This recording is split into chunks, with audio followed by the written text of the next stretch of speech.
welcome to Alena Media TV. We are broadcasting from Toronto, Canada. I am Elsa Abraham. Kindly take note of our weekly activities and satellite channel. On Mondays, we'll bring you COVID-19 report. Tuesdays are African news. Wednesdays, African history. Thursdays, entertainment. And Friday is editorial. Saturday is entertainment. And Sundays are your say. Our satellite broadcasting has begun. Kindly take note of our satellite channel frequency. Now sat vertical 12728. Symbol rate 27500. FEC 5/6. We'll bring you more details after this short break. Kindly stay with us.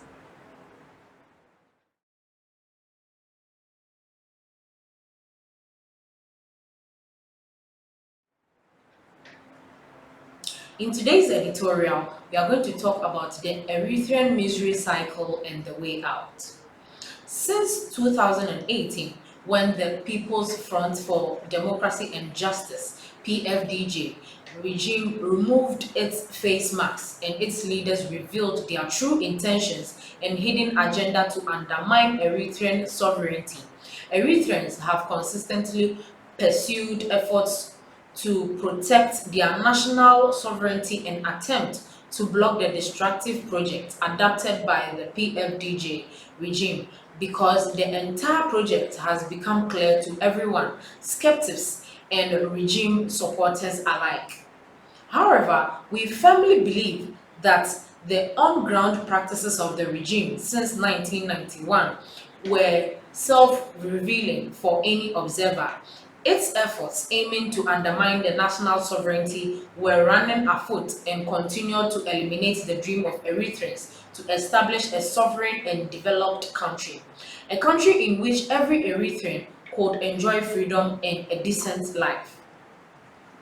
Although the convoys of martyrs and prisoners did not stop over the 3 decades due to resolute struggle for the resistance forces, but the goal of change is not yet fulfilled. No doubt that the victory is overlooked from the perspective of regime's erosion from inside and its shaking, which has exposed it to political resistance on the ground. The people of Eritrea are closely following the recent and past developments, particularly the regime's effort to force indigenous citizens to leave the country. They are also pushing public opinion towards issues debated and closed in 1940s for being impossible to be achieved. Through the Agassian and New Andenet Union Party with Ethiopia to confuse Eritrean and to keep them going in circles. At the same time, the regime is keeping Eritreans ignorant about the recent developments regarding relations between Eritrea and Ethiopia, of which the people in the two countries only know the acrobatic actions of the two leaders. The PFDJ regime primarily depends for its existence on the Eritrean Tigranian security gangs, top leaders of Eritrean Defense Forces, and the Diaspora Alliance of Eritreans and Tigrayans in Europe, America, and Australia. Vast majority of them obtain asylum claiming Eritrean citizenship and pay 2% tax for the regime.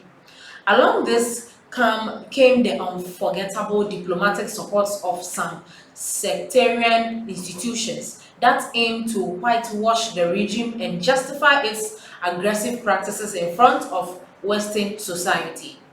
In light of the regime's actions underway, aiming to contain the rights of the Eritreans to freedom and achieve real change, keeping them far from knowing what is going on, it would be useful for the public opinion to know the way out of this 30-year-old dilemma.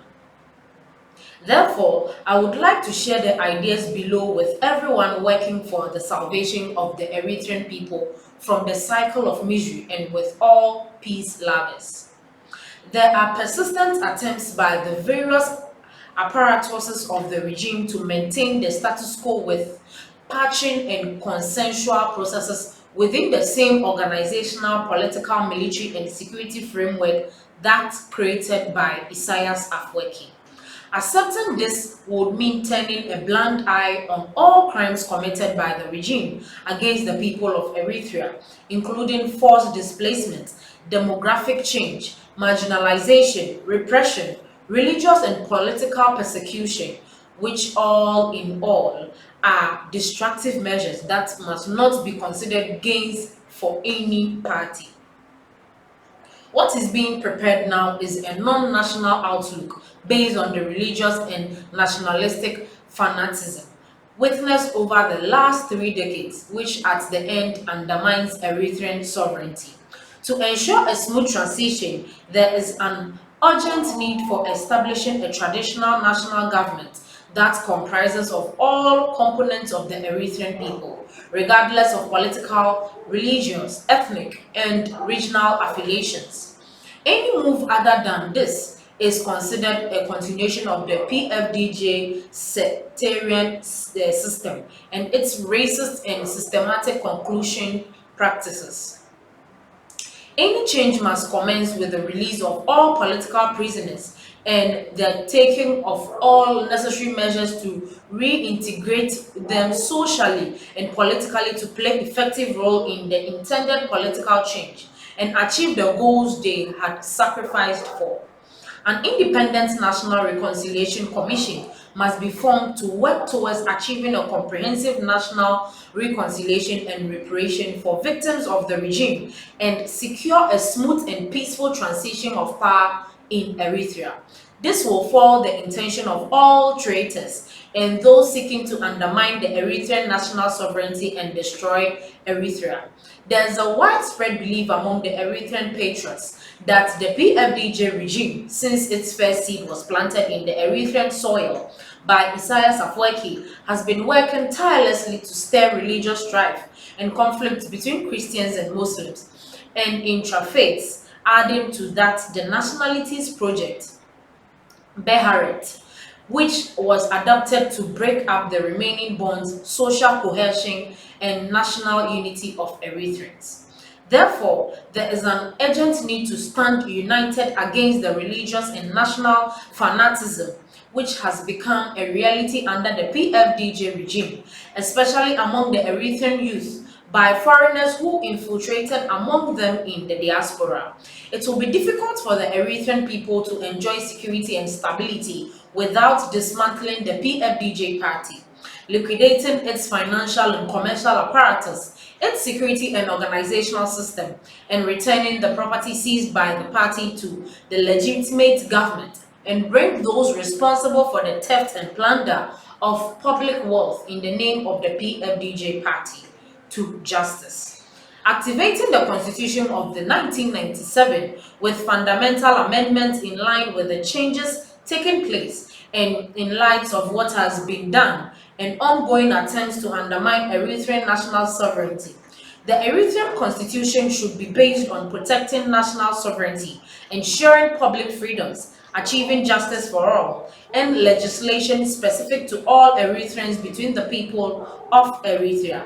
The Eritrean people should totally reject protection of lawless gangs and criminals accused of murder over the past 3 decades in the pretext of national security involving the government.